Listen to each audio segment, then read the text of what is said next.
Ettemu eryakoleddwa abagambibwa okuba abayeekera ba ADF ku ssomero lya Lubirira e Kasese lyalese abantu 42 bafu ng'abasinga ku bano bayizi.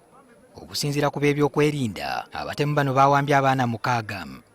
Ab'ebyokwerinda bali mu kuwondera bajambula bano okulaba nga banunula abaana bano. Okuziika abamu ku baafiiridde mu njege eno kugenda mu maaso. Gavumenti yeeyamye okuwa buli famire eyafiiriddwako omuntu obukadde 5 buyambeko mu kuziika.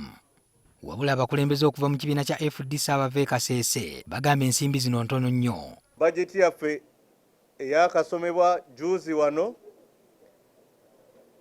UPDF security ne defense yasinze okufuna omugabo omunene, n'olwekyo tebasobola kulemwa okusasula bano abantu families zaabwe. Bazadde beewola ssente batwale abaana baabwe ku ssomero nga bamanyi nti gavumenti ejja kukola ogwayo ogw'okulinda eggwanga lyaffe, naye ekyavuddemu okufiirwa abo abaana. N'olwekyo gavumenti erina okuteekawo compensation ku ezo families ez'abantu abakoseddwa mu buno obulumbaganyi. Abakulembeze bano era si basanyufu n'engeri ab'ebyokwerinda gye bakuttemu embeera. The affected school is located 800 meters within the proximity of a police station, and it is 1.5 kilometers of a division police headquarters and 2 kilometers of a UPDF barracks. I would like to see the Commander-in-Chief take actions, especially for negligence of duty on these officers that are being paid and facilitated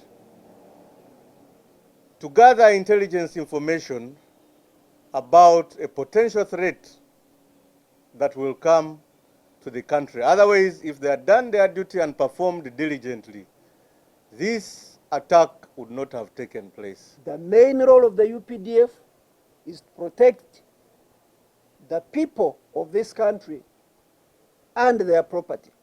So if they have failed to perform or to carry out their responsibility, they better resign and they tell us, and we see how best we can protect ourselves. Bano era baagala abajambula ba ADF okuta abaana be baawambye awatali kakwakulizo konna.